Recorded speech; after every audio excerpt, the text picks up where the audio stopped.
सांसद सनी देओल से bank of Baroda को 56 करोड़ रुपए वसूलने थे। इसको लेकर बैंक ऑफ बड़ौदा ने एक नोटिस भी दिया, लेकिन अगले दिन ही किन्हीं रहस्यमय कारणों की वजह से बैंक ऑफ बड़ौदा एक बयान लेकर आता है कि तकनीकी कारणों से यह वसूल नहीं करना है। अचानक ऐसा क्या हो गया कि बैंक ऑफ बड़ौदा को उन्हें एक दिन में अपना फैसला बदलना पड़ा। 56 करोड़ रुपए की बात थी तो मैनेजर के स्तर से तो बदलाव नहीं हो सकता था। जरूर सिफारिश हुई होगी, वो भी कोई छोटे मोटे स्तर से नहीं, कोई बड़े स्तर से हुई होगी। लेकिन एक दिन में ही ऐसा क्या हो गया कि तकनीकी कारण ऐसे आ गए सामने कि बैंक ऑफ बड़ौदा को बैकफुट पर आना पड़ा। नमस्कार, मैं शरद पुरोहित और आप देख रहे हैं डेली एनालिसिस।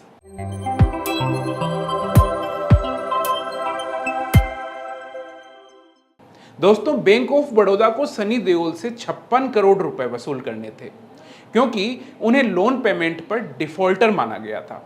कितने आम इंसानों को बैंक इस कदर छूट देती है। आपसे अगर 1 लाख रुपए भी वसूलना हो तो देखिएगा, बैंक अपने एजेंट्स भेजकर आपको परेशान करती है। आप थोड़ा सा लेट हो जाते हैं तो आपके सामने ऐसी ढेरों मिसालें होगी जहां चंद पैसों के लिए बैंक अपने क्लाइंट्स को हर कदर परेशान करती है, बाकायदा गुंडे तक भेज देती है और कई मामलों में तो लोगों की खुदकुशी करने के भी मामले सामने आए, घटनाएं देखी गई। लेकिन सनी देओल पर ना जाने एक दिन में ऐसी क्या मेहरबानी हो गई कि 56 करोड़ रुपए की वसूली टाल दी गई या नहीं की गई। मेहरबानी किसकी है? अब ध्यान से सुनिएगा मैं क्या कहने वाला हूं। मेहरबानी किसकी है? 56 करोड़ रुपए की जो वसूली टल गई, कहीं इसके पीछे 56 इंच का तो हाथ नहीं है, क्योंकि कांग्रेस ने भी इसको बड़ा मुद्दा बनाया है। कांग्रेस के वरिष्ठ नेता जयराम रमेश ने भी बैंक के इस फैसले पर सवाल उठाते हुए ट्वीट किया। उन्होंने ट्वीट करते हुए लिखा कि अपने 24 घंटे से भी कम समय में बैंक ने टेक्निकल कारणों से नीलामी पर रोक लगा दी है। आश्चर्य हो रहा है कि टेक्निकल कारणों को किसने ट्रिगर किया। आपके जहन में सवाल होगा कि आखिर ये दरअसल मुद्दा क्या है। दरअसल अजय सिंह देओल उर्फ सनी देओल ने बैंक ऑफ बड़ौदा से 2016 में लोन लिया था। इसके लिए उन्होंने अपना घर गिरवी रख दिया था। लोन न चुका पाने के कारण बैंक ने उनके घर को नीलामी करने का एक नोटिस भेज दिया।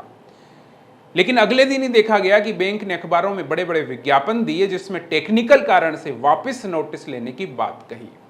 बैंक को इसकी जानकारी देनी चाहिए थी कि क्या सनी देओल ने कोर्ट से स्टे ले लिया या उन्होंने बैंक को कुछ पैसे देकर सेटलमेंट कर लिया। आखिर किस वजह से जब पहले नीलामी करने की बात कही गई तो उसके बाद में फिर बैंक पीछे क्यों हट गया? बैंक ने लेकिन ऐसा कुछ भी नहीं किया। दरअसल बैंक ऑफ बड़ौदा ने नीलामी का फैसला यूं ही नहीं लिया था। बैंक ऑफ बड़ौदा ने सरफेसी एक्ट के तहत सनी देओल की प्रॉपर्टी नीलाम करने का फैसला किया था। सरफेसी एक्ट एक कानून है जिसके तहत भारत के सभी बैंकों और दूसरे फाइनेंशियल संस्थानों को लोन न चुकाने वाले लोगों की संपत्ति को बेचने या नीलाम करने का पूरा हक है। इसके लिए बैंक और वित्तीय संस्थानों को कोर्ट के परमिशन की भी जरूरत नहीं होती है। बैंक की अगर बात की जाए, बैंक की ओर से जो चीजें कही गई, सनी देओल पर दिसंबर 2022 से लेकर अब तक 55.99 करोड़ रुपए का बकाया है। इसमें लोन की रकम, ब्याज और पेनल्टी शामिल है। इस पैसे की रिकवरी के लिए बैंक ने सनी देओल के विला को बेचने का विज्ञापन भी दिया था। विला के अलावा बैंक ने 599.44 स्क्वायर मीटर की एक और प्रॉपर्टी नीलाम करने की बात भी कही थी। यहां Sunny sounds private limited company चलती है। सनी देओल ने लोन लेते समय इस कंपनी को अपना कॉर्पोरेट गारंटर बनाया था, जबकि उनके पिता धर्मेंद्र लोन के पर्सनल गारंटर थे। नोटिस में यह भी कहा गया कि देओल अभी भी बकाया रकम जमा करा सकते हैं और अपनी प्रॉपर्टी बेचने से रोक सकते हैं। तो आप समझ सकते हैं कि यह केवल 56 करोड़ रुपए की वसूली का मामला नहीं था, बाकी संपत्तियां भी मुश्किल में थी, अधर में थी।